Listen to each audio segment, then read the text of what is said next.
Fidèles téléspectateurs de l'émission Heure de l'Évangile, nous vous saluons au nom de Jésus. Nous sommes bel et bien dans notre émission Heure de l'Évangile que vous avez l'habitude de suivre.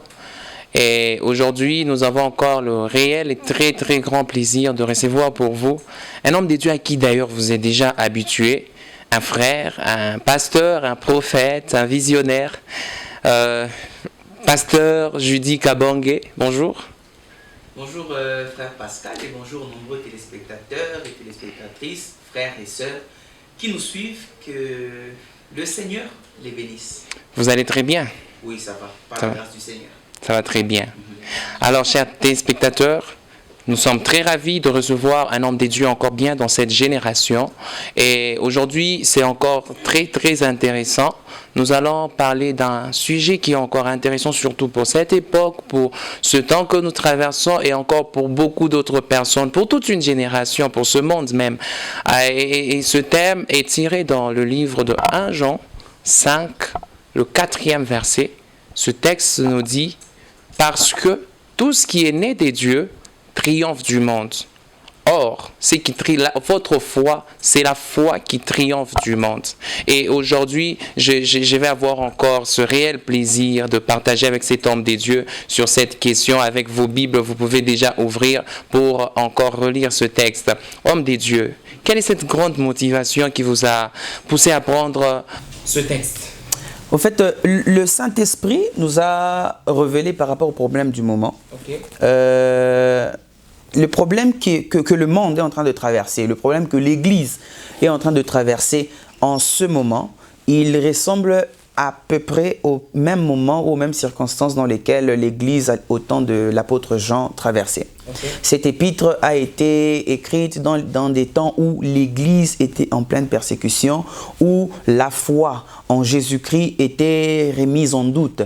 Et plusieurs mercenaires, comme la Bible le dit, plusieurs faux prophètes, faux pasteurs, faux docteurs, plusieurs serviteurs du diable se sont mêlés dans cette réalité pour enseigner des faussetés au peuple de Dieu. Alors l'apôtre Jean, en tant qu'un apologète, c'est-à-dire un défenseur de la vérité, il a voulu écrire cet épître, il a même écrit pour entretenir et consolider, affermir la foi de plusieurs chrétiens. Donc, aujourd'hui, nous avons le Covid-19. Okay.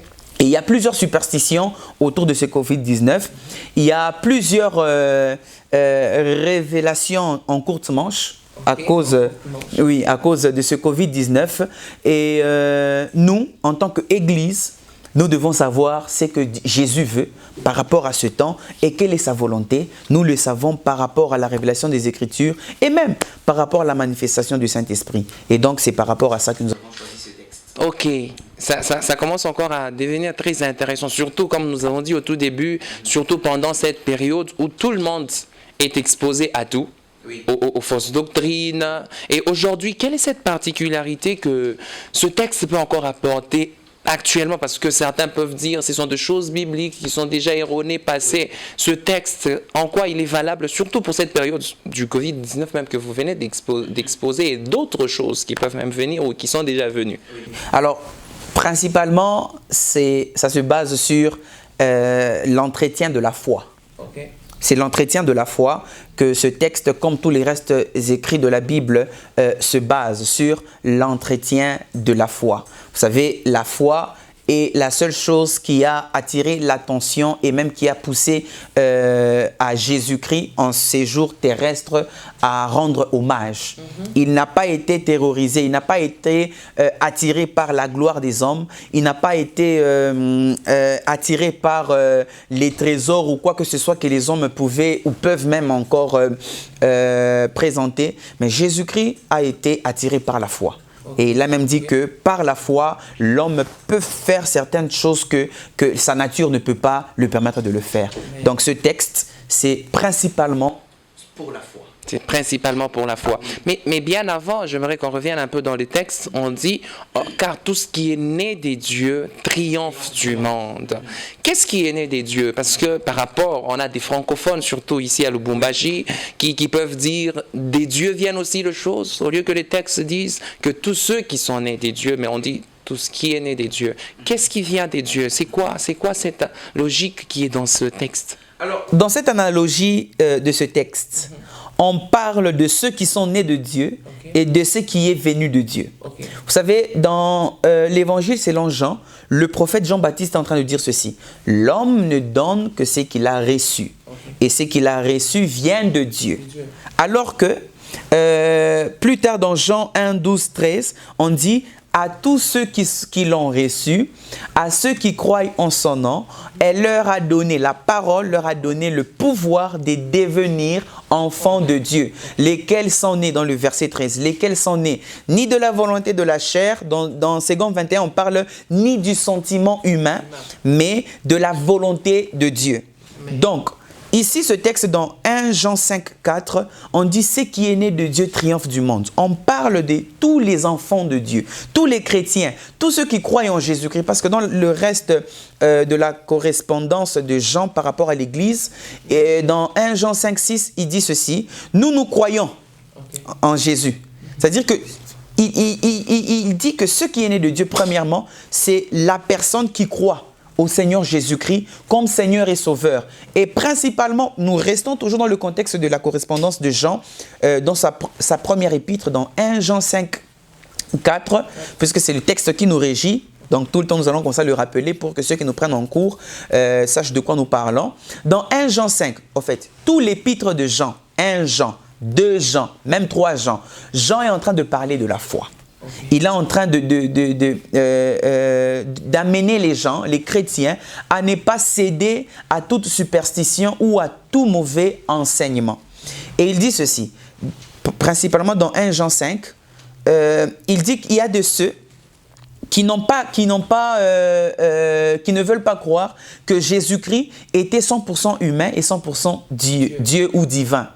Pourquoi? Parce qu'ils disent que certaines personnes, certaines religions ou certaines sectes, même aujourd'hui elles existent, elles pensent que Jésus a commencé à être humain et c'est le jour du baptême que le Christ est venu habiter en lui. Or c'est faux. Nous savons que Jésus-Christ est 100% homme, 100% Dieu. Voilà pourquoi plus tard, toujours dans la correspondance, on dit que le sang, l'eau et l'esprit rendent témoignage.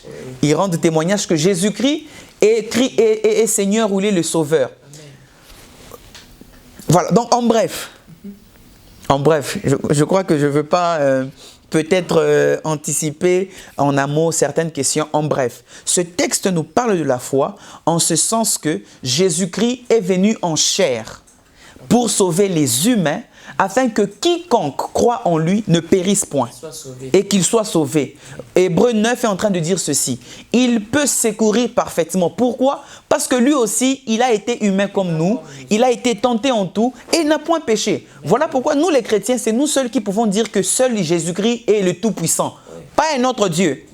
Parce que dans sa toute-puissance, il a pris la chair, il n'a pas péché. Il a pris la nature de la corruption, il ne s'est pas corrompu. Voilà pourquoi il peut sauver parfaitement tous ceux-là qui ont encore cette nature corruptible. Amen. Pour tous ceux-là qui nous suivent encore, diffusion en cours, nous sommes tellement bénis dans les quelques portions des minutes que nous venons de suivre. Nous sommes donc dans notre émission Heure de l'Évangile. Nous parlons de ce texte que nous sommes en train de décortiquer. Vous sentez comment il est très très important. Oui. 1 Jean 5, 4, le 4e verset. Alors, homme des dieux, par rapport à la foi, cet homme de Jean qui montre comme si la foi était tout ce qui suffisait aux chrétiens. Oui. Et que moi, par rapport même aux anciens textes, à l'Ancien Testament, je veux me référer un peu plus à la loi. Oui. Comment est-ce que les Israélites ont marché sous la loi, mais après, ils sont sortis victorieux dans certains combats, ils ont combattu et puis ils sont sortis victorieux. Comment se fait-il que ces hommes, ces apôtres même, sont venus comme nous apporter, Jésus est venu nous apporter un mode de vie tout autre auquel certains n'ont pas su apparemment s'adapter. Oui. Et comment est-ce que c'est devenu comme si on a changé un système? Comment expliquer ça? Alors, la Bible dit ceci par rapport à la loi. Elle dit que la loi, c'était l'ombre des réalités ou des choses à venir. Okay. Et la réalité des choses à venir ou les réalités des choses qui devaient venir et qui sont venues se trouvent en Jésus. Okay. Voilà pourquoi on dit qu'elle était la lumière. Jésus qui est la parole, et cette parole qui est la lumière, et cette lumière est la vie des hommes. Elle est allée vers les siens, et les siens ne l'ont pas reçue parce qu'ils l'ont rejetée. Le changement de régime est venu avec Jésus. La Bible dit encore que la loi est venue avec Moïse ou par Moïse, mais la vérité et la grâce est venue avec Jésus-Christ. Okay. La foi est supérieure à la loi. Elle est strictement supérieure. Je pense que ceux-là du temps de Jésus comme des pharisiens n'aimeraient pas entendre ça. Oui, fort malheureusement pour eux, mais heureusement pour nous. Amen. La loi ne sauve pas. Okay. D'ailleurs, Jésus, je crois dans Jean chapitre 4, il est en train de dire aux pharisiens que c'est Moïse qui vous accuse. Okay. Dans sa correspondance, tout ce que Moïse a écrit, ce sont des accusations. Pourquoi? Parce que quelque part les Sadducéens ont suivi Jésus pour dire Moïse nous a permis de répudier nos femmes ou nos épouses. Et toi, qu'en dis-tu? Jésus a dit premièrement que si Moïse a écrit ça, c'est à cause de la dureté de vos cœurs. Donc, toute cette loi qui a été écrite, c'était à cause de la dureté des Israélites, des Juifs. C'est vrai que, je crois dans Romains 10, si je ne m'abuse, Romains 9 ou Romains 10, Paul est en train de dire ceci. Nos frères juifs, à cause ou par rapport à l'alliance des pères, ce sont nos amis. Mais par rapport à l'évangile, ils sont ennemis à nous. Donc, même aujourd'hui, les Juifs, c'est à cause de leur dureté que la loi a existé. C'est à cause de leur dureté. Mais la foi est venue changer la disposition des choses. La foi est venue changer même la loi du sacerdoce. Voilà pourquoi aujourd'hui, il suffit seulement de croire en Jésus. C'est tout, nous sommes sauvés. Mais par rapport à la loi, il faut aller respecter un certain nombre de pratiques. Il faut faire ceci, il faut se purifier pendant 7 jours, il faut préparer les holocaustes, les pains des propositions. Tout ça, ça a été aboli par Jésus-Christ. Jésus s'est sacrifié une seule fois pour toutes. Et aujourd'hui, à cause de Jésus-Christ, nous sommes sauvés. Okay. Donc la foi est supérieure à la loi. Et certains téléspectateurs pourraient se dire... Comment faire pour avoir la foi? Parce que des fois, on nous présente un peu de choses folles. Oui. Et ce n'est pas facile d'avoir cette foi directement et d'y adhérer, en fait. Oui. Comment donc on peut faire pour avoir la foi? Comment avoir la foi? Parce que tout le monde veut être victorieux. Vous savez, tout le monde veut triompher. Oui. Et on nous dit aujourd'hui, le message que nous voulons apporter au peuple des Dieu, c'est que ce qui triomphe du monde, c'est notre foi. Alors comment l'avoir? Je voudrais d'abord commencer par dire que quand on parle du monde, on ne parle pas de la terre. Okay. Nous sommes sur la terre, mais forcément nous ne sommes pas dans le monde. Dans Jean 17, Jésus est en train de dire ici, Père, je ne te prie pas que tu les ôtes du monde, mais que tu les préserves du monde et non de la terre. Parce que sur la terre, c'est la partie physique du système terrestre. Mais le monde, c'est le système mystique de la terre. Au fait, le monde, c'est le domaine du diable. Okay. C'est le domaine du diable, là où le diable est en train de voter des lois. Le diable est en train de voter même ce coronavirus. Okay. C'est dans le système du monde. Le diable dit, pour détruire la terre, dans le monde visible, je vais donner une certaine étiquette de cet esprit de manière rationnelle. Comme ça, les hommes croiront que c'est quelque chose de normal. Mais derrière, c'est tout un principe spirituel dans lequel le diable est en train de régner. Okay.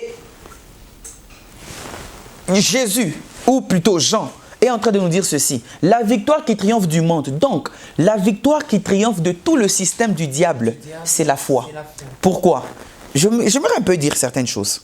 On dit dans Hébreux 11 que la foi est une ferme assurance des choses qu'on espère, une démonstration de celles qu'on ne voit pas. L'ayant possédé, les anciens ont obtenu un témoignage favorable.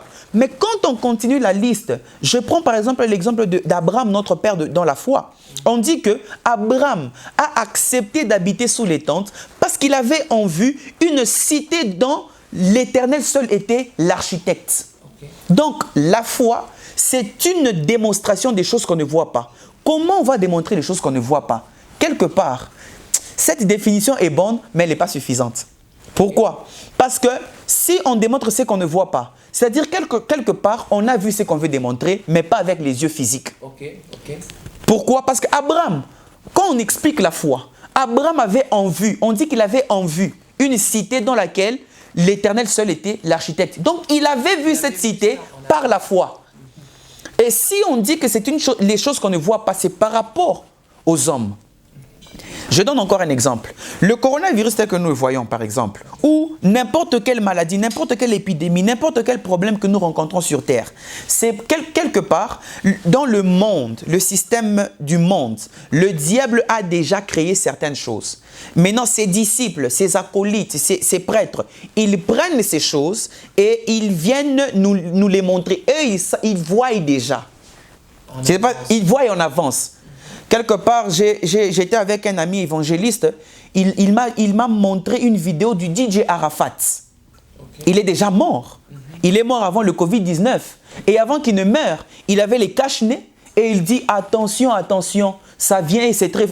Il annonçait déjà d'avance que le corona devrait venir et ça devait tuer des milliers de personnes. Ce que je suis en train de dire, je ne suis pas en train de parler contre le gouvernement avec les mesures préventives que le gouvernement est en train de mettre sur pied. Non, ils font leur travail et il faut respecter cela. Mais nous, en tant qu'Église, nous faisons aussi notre travail. Nous prêchons la foi. Donc, la foi, c'est prendre les choses qui sont dans le domaine de Dieu et les amener sur terre. C'est pourquoi Jésus a dit que ton règne vienne et que ta volonté soit faite sur la terre comme au ciel. Nous, notre monde, c'est le ciel. Notre foi, la foi, ça nous permet de monter au ciel, de prendre les réalités qui sont au ciel et les amener sur la terre. Comme aussi le diable, il a formé son monde et ses disciples montent dans son monde, ils prennent tout ce qu'il y a comme maladie, comme problème, ils viennent avec sur terre. Donc c'est ça. Amen, amen. Je pense que là où vous êtes, nous sommes encore édifiés. Mais moi, il y a quelque chose encore qui m'intéresse. D'une part, on parle trop d'Abraham. Oui. Mais si je descends encore un peu dans les textes là d'Hébreu, je trouve une femme, Rahab. Rahab la prostituée. Une prostituée. Oui. Mais elle est classée parmi les gens qui ont eu la foi. Et je veux ici m'intéresser, qu'on s'intéresse aussi à ces personnes qui se disent aujourd'hui avoir gâché leur vie. Oui. Parce que quand on parle de cette prostituée, c'est en quelque sorte dans la société actuelle une personne qui ne peut plus s'approcher des dieux. Mais parmi les listes des personnes qui ont la foi, elle est classée. Aujourd'hui, ce message, par rapport à cette catégorie de personnes dans notre société, quel est le bon message qui peut encore les amener à s'approcher encore plus des dieux? Parce que ce n'est pas la foi, vous nous avez dit d'ailleurs, qu'on arrive à percevoir en avance. Oui. Comment ces personnes aussi peuvent jouir de la foi? Alors, j'aimerais dire à toutes ces personnes qui croient qu'elles ont gâché leur vie. Peut-être que vous êtes prostituées. Et vous nous suivez, tout le monde autour de vous ne sait pas que vous êtes prostitué. Peut-être que vous êtes voleur. Peut-être que vous êtes même bandit. Vous faites partie de ceux qui entrent les nuits pour cambrioler. Okay. Et vous avez comme une sorte de culpabilité. Écoutez ceci. Sur la croix, Jésus, lorsqu'il était crucifié, on dit qu'à sa gauche, il y avait un brigand et à sa droite, il y avait encore un autre brigand. Okay. L'autre a dit, Jésus-Christ, souviens-toi de moi seulement, quand tu seras dans la gloire. Jésus a dit, aujourd'hui même, tu seras avec moi. La foi, ce n'est pas d'abord remplir certaines normes pour être sauvé. La foi, c'est croire en celui qui a rempli toutes les conditions à notre place. Amen. Pour être sauvé. C'est ça. Donc on peut être sauvé apparemment en un clic d'œil. En un clin d'œil. Lorsqu'on croit fermement que Jésus-Christ est mon sauveur, il est mort et ressuscité pour moi. Il a mené une vie parfaite dans des conditions imparfaites pour que moi, j'accède à cette perfection. Okay. C'est pourquoi Paul a dit ceci. Jésus-Christ est devenu notre sagesse, notre sanctification et notre justification. À l'église, on prêche Jésus. L'église, ce n'est pas le domaine où l'entité, on doit prêcher Moïse, ou on doit prêcher Élie, ou on doit prêcher Élisée. À l'église, c'est Jésus et Jésus seul. Okay. Voilà pourquoi Paul et les autres, ils disent que nous cherchons à savoir que Jésus-Christ est Jésus-Christ crucifié. Scandale pour les Juifs, folie pour les Grecs, mais puissance pour tous ceux qui sont sauvés. Donc, aujourd'hui et maintenant, pour être sauvé, je sais que dans ce temps ou dans cette période, à cause des frontières qui sont fermées, plusieurs personnes ont perdu espoir. Plusieurs personnes se voient au bout du rouleau. Mais c'est exactement au bout du rouleau que Jésus aime se lever pour vous montrer qu'il n'est pas un homme pour mentir, Amen. ni un fils d'un homme pour se repentir. Il est venu en chair pour nous montrer que Dieu a une pensée divine, même pour tous les humains. Mais pour accéder à cette pensée, il faut croire d'abord en Jésus. Croire simplement. Croire seulement. Et que dire alors? Parce que, comme on est en train de le dire, nous nous attaquons donc à personne, fidèles téléspectateurs, et nous ne sommes pas là pour critiquer certains, mais nous sommes là pour amener directement certaines personnes à Christ. Oui. Et le monde entier à Christ, afin que ce monde croie en Dieu. Et comment alors? Il y a des gens qui donnent un évangile comme pour acheter le salut. C'est comme si le salut est devenu monnayable. Chez nous, les théologiens, on appelle ça les mercantilismes. Okay. Ça vient de mercato, vous voyez? Okay. Quand on paye, on achète les joueurs, les transferts. Alors, il y a aussi des pasteurs qui font les mercatos. Les mercatos évangéliques, les mercatos prophétiques, les mercatos de révélation. Je me dire quelque chose et avec beaucoup de sérieux. Il n'y a pas d'offrande de rachat.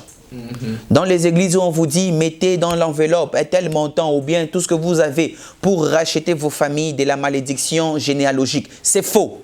Ça, c'est l'évangile du diable. Amen. La Bible dit que Jésus a tout accompli.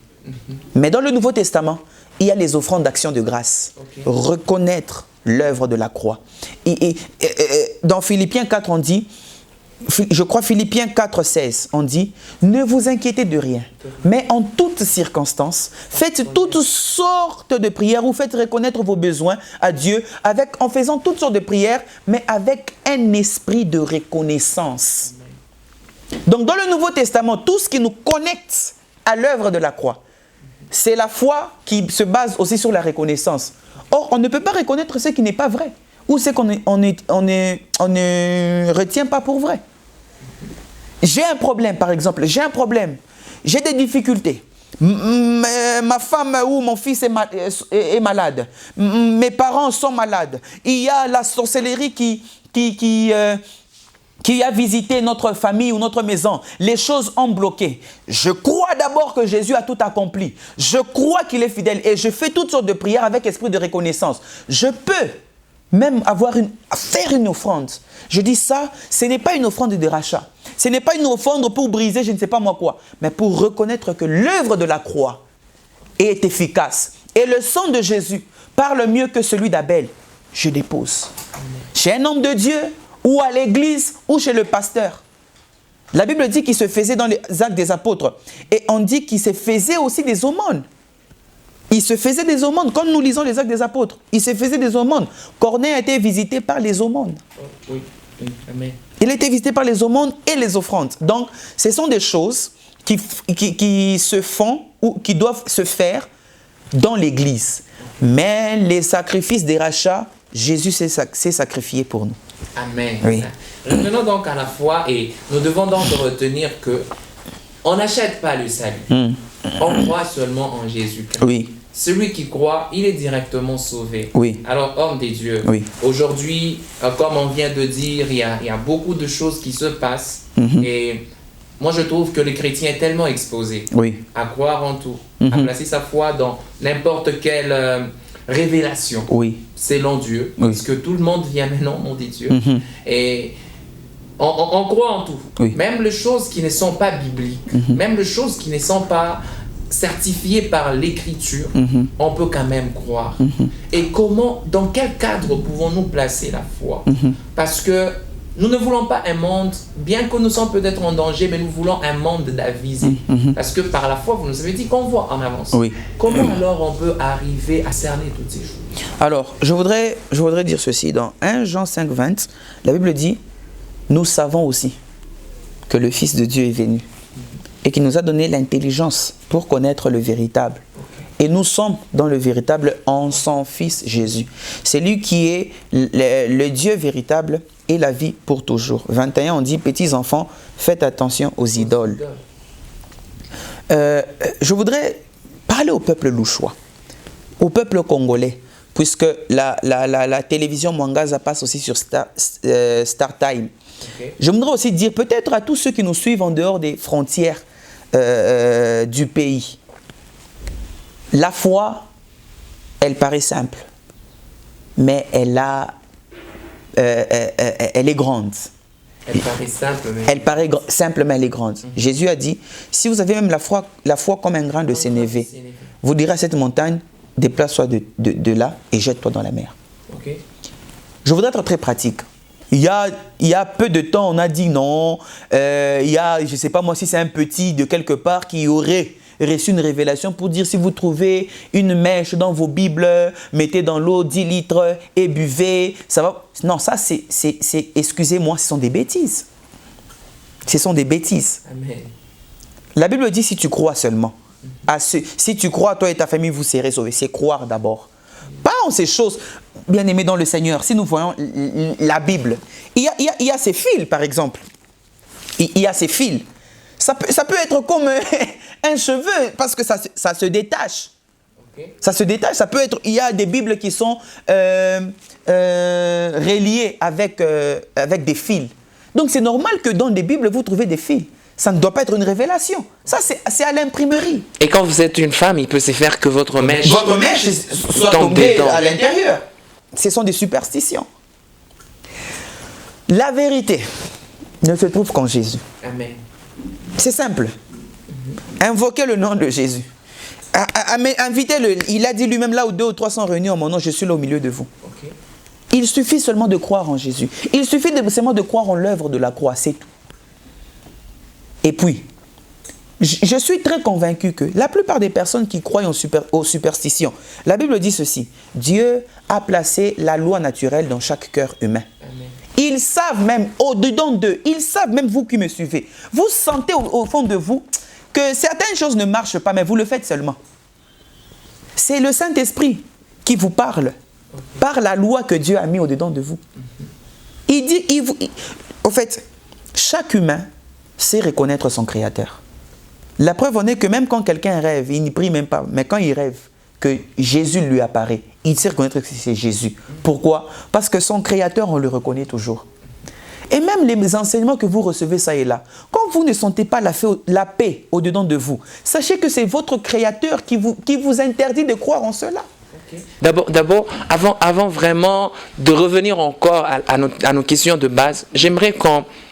Parce que je crois que c'est aussi une émission de délivrance. Les peuples des dieux doivent être délivrés. Oui. Il y a des gens qui ont peut-être connu ces pratiques, qui sont passés par là, mais au fond, comme vous nous avez dit, le cœur dit non, tu n'as pas bien fait. Oui. Comment se rattraper? Comment se rattraper? Parce que ça condamne toujours, la conscience reste. Oui. Il y a même certaines personnes qui ont eu à faire certaines choses, certaines pratiques. Et puis, depuis que vous avez fait ces pratiques, vous sentez que vous devenez impudique naturellement. Vous mentez naturellement. Vous volez naturellement. Okay. Vous faites certaines choses. On a rencontré certaines personnes comme ça. Elles ont fait certaines pratiques et puis elles commencent à faire certaines choses naturellement alors qu'elles ne les faisaient pas avant. Ça, ce sont des envoûtements. Et il faut être délivré.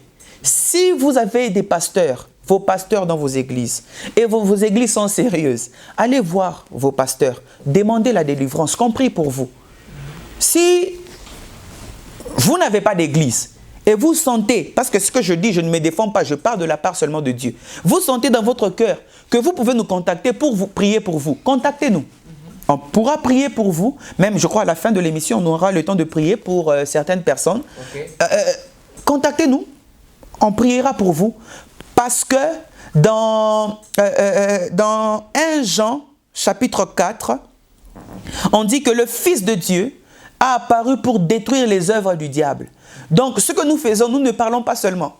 Jésus a oint des personnes, nous ne sommes pas les seuls, il y a plusieurs serviteurs de Dieu qui marchent dans la vérité et Dieu les a oints pour détruire les œuvres du diable. Donc au-delà de parler, il y a toute une manifestation de l'esprit pour détruire les œuvres du diable. Amen. Bien-aimés dans les seigneurs, lorsque vous sentez cette oppression au fond de vous, voyez vos pasteurs, voyez vos dirigeants, à défaut comme ça vient d'être dit, voyez le visionnaire, j'ai dit qu'il était visionnaire, il était prophète, il était pasteur, veuillez le voir et nous allons encore faire cette prière, même avant la fin de cette émission, nous allons prier, même pendant quelques secondes, nous allons faire cette prière afin que Dieu puisse délivrer encore son peuple. Alors, homme des dieux, la question encore de la foi revient.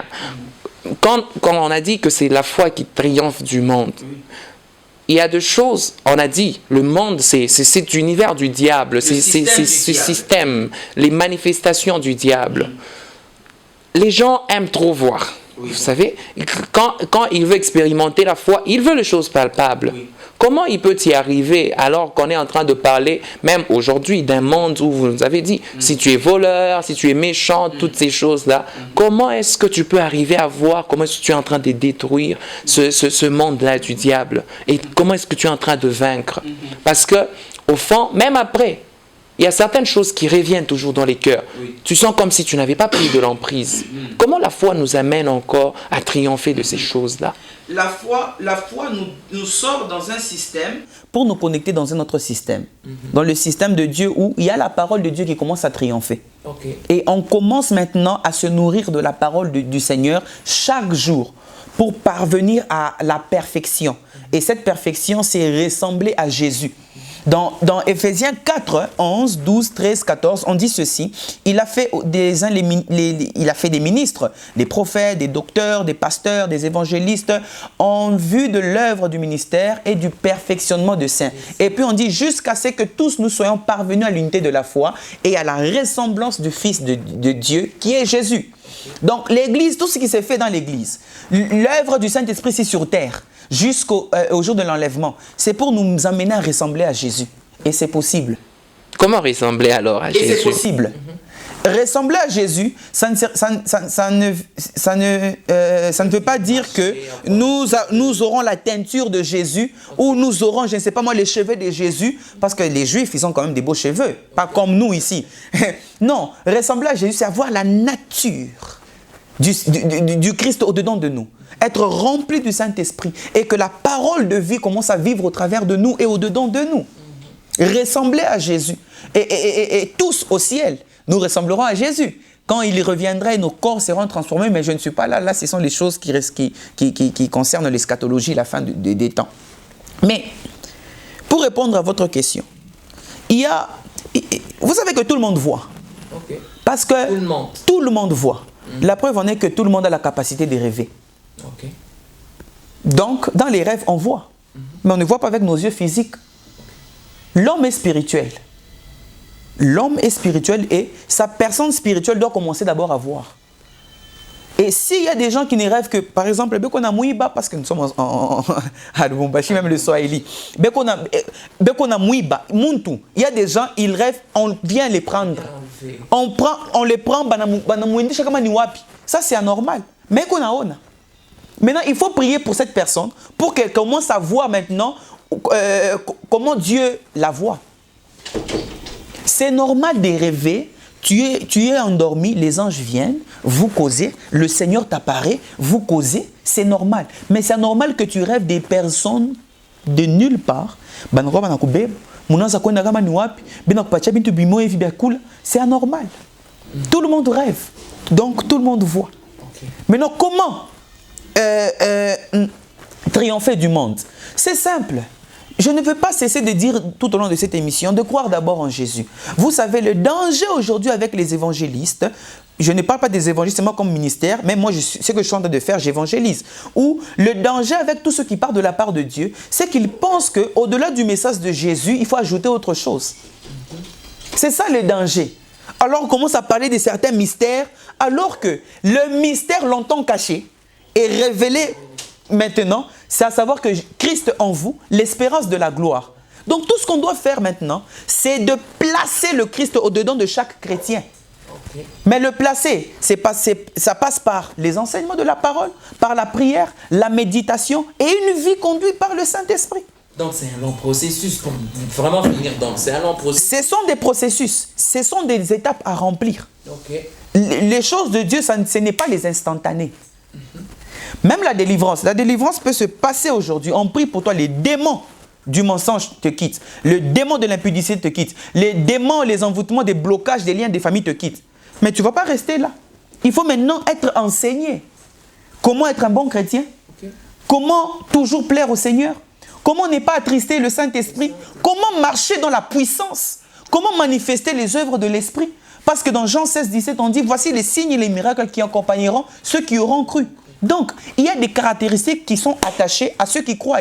J'ai toujours enseigné que si, en tant qu'enfant de Dieu, tu ne reflètes pas les signes qui attestent que tu as cru, va en retraite, va demander ces signes.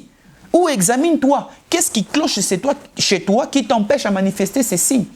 Les enfants de Dieu sont des créatures surnaturelles. Les enfants de Dieu sont des créatures qui triomphent de tous les systèmes.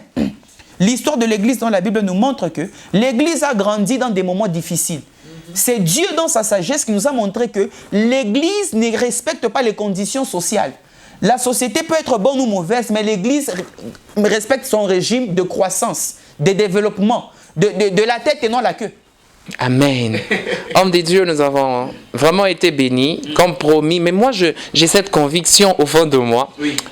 Je pense que vous devez faire certaines déclarations parce que cette émission est aussi évangélique. Oui. Nous devons sauver aussi des âmes. Donc, j'aimerais que vous puissiez bénir le peuple de Dieu par des fortes déclarations, que Dieu puisse encore les soutenir, les aider, que Dieu puisse encore les amener dans les hauteurs des pouvoirs à percevoir les choses en avance. Donc, nous avons besoin de vos déclarations afin que ces peuples soient bénis avant de clore encore cette émission. Alors, je vais faire une catégorie de prières. Je vais commencer d'abord avec ceux-là qui veulent recevoir le Seigneur Jésus dans leur vie comme Seigneur et Sauveur.